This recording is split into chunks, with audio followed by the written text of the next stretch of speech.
I'm very devastated by the fact that Allenwood FCI tortured me for several occasions, beating me in chains, leaving bruises on my body, leaving bruises on my wrist from the cuffs, and calling inmates niggers, not feeding inmates in the shoe, beating brutally on multiple occasions, not giving them recreation, just doing all kinds of harmful things.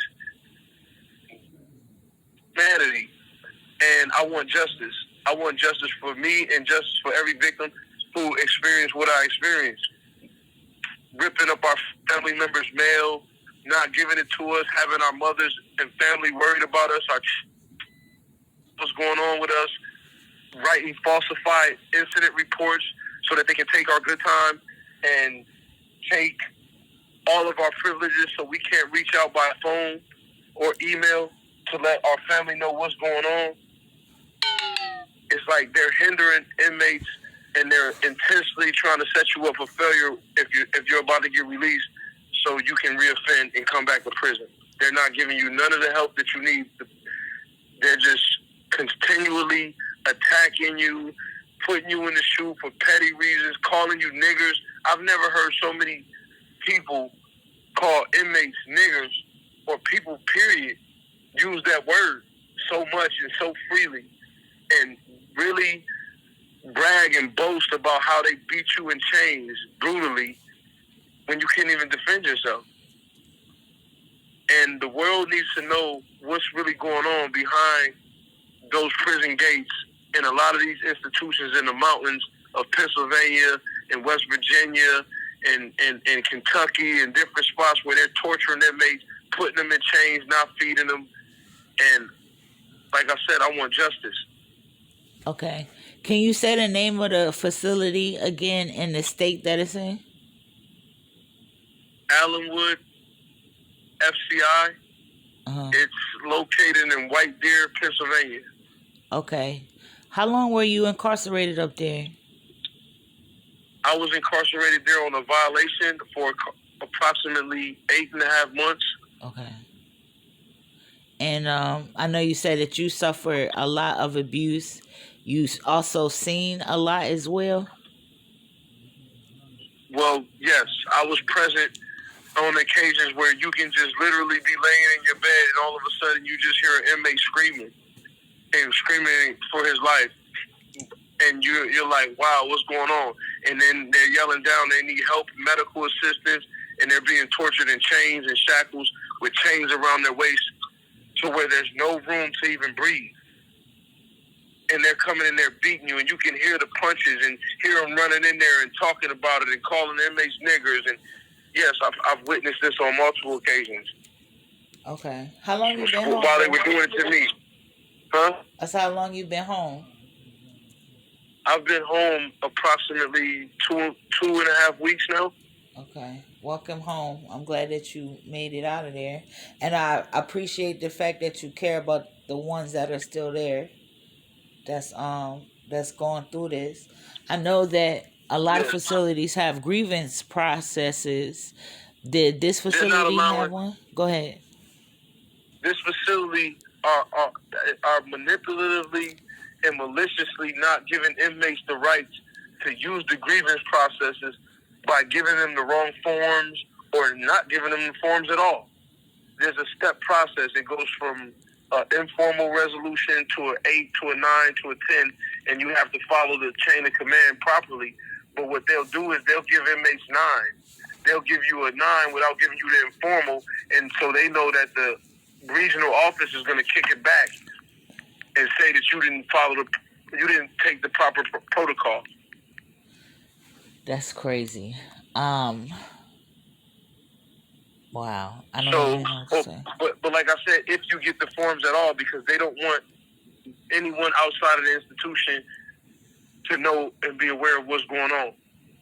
And there's supposedly an investigation going on right now, but they're still doing what they want to do and retaliating on inmates. Like, if you speak about it to your family, if you happen to get a phone call and your calls are not terminated, if you speak to your family about it on the phone, they'll probably still come and beat you and torture you after the phone call. Yeah, they're doing a lot of that. Just to deter you from getting the word out of the institution of the unprofessional, unconstitutional, corrupted activities that they're engaging in. Not feeding inmates, not putting food through the slots, literally not feeding inmates, not letting them shower or get hygiene when they're ordering the commissary, ripping up the commissary forms and not forwarding them to the commissary department. Then on commissary day comes, you're on your last pieces of soap or whatever, because they're only limiting you to 1 bar of soap per order. Mm-hmm. That's a lot. So they're playing a very vicious game. They're playing with people's lives, well-being, and mental health. Not letting inmates go outside to get air, hinder for society. In society, a person's not supposed to have to prepare for society from the shoe, from solitary confinement. Yeah, you know what I mean? A person's not supposed to be lied on by officers falsifying documents. They're committing perjury, saying that you assaulted one of their officers or you verbalized something that you didn't communicate verbally, just to get leverage and justification for why they came in your cell and attacked you. There's no camera present, no nothing. They're beating inmates inside of a cell with no camera. And it's so sad that I talked to Benjamin Crump's secretary today. She told me she didn't want to take the case. I gave her all the details, for the most part, of the brutality. And matter of fact, I'm going to send you these pictures of my wrist so you can see the scars on my wrist that they currently have. I'm going to show you this. This way, make sure you send it to me. You can exactly see.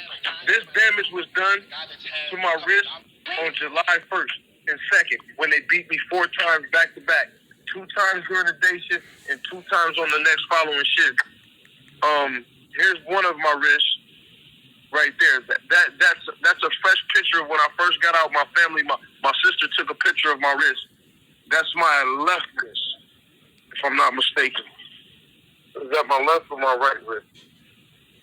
Oh, no. You know. It hasn't come through That's yet. My right. I be having issues. That's with my right wrist. They're pushing the cuffs, the metal on the cuffs, all the way to the nerve, to where there's no circulation of the blood, to where your wrists and your hands are constantly swelling up by the hour, by the minute. To where your hand is pulsating, to where there's permanent nerve damages in my hands, in both of my hands. Wow. Look at this one on my left wrist. I mean, yeah, you definitely need some type of. That's my right wrist. That's my right wrist, and the other one is a picture of my left wrist. That right there, where the bone is at, there's a nerve right there, and they're aware of that. So the torture process, the torture tactic that they utilize is to push the cuff all the way to the nerve, and they left me there for 24 hours like that with no circulation in my hands. I have permanent nerve damage in my hands. And Benjamin Crump, Mr. Benjamin Crump, I don't know the guy. I heard of him a few times, but for him and his office to say that they're not taking his case, when these people tortured me for 72 hours, a total of 72 hours in these chains and restraints, with no clothes, took my clothes and everything.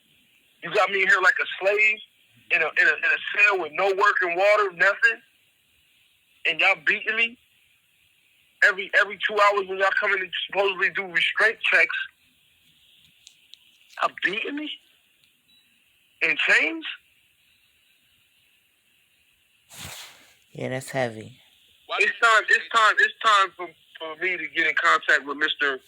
Joe Biden and Mrs. Kamala Harris, because this needs to go to another level, especially when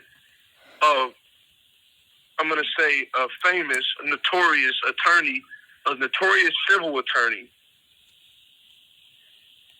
turned down my case after I was tortured and beat by some federal officers. These are the type of people that they put in control of inmates' lives.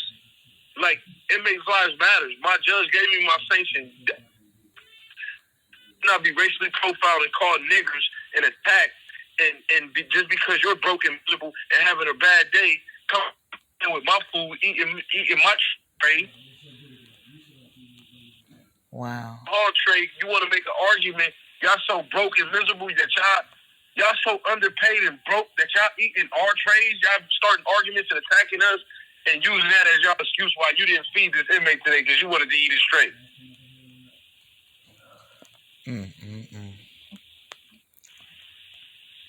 You can't make this up, but if the world hears this, the world is not ready for this. I'm telling you right now, that what I experienced and what I've seen in there, in this particular matter, is out of control.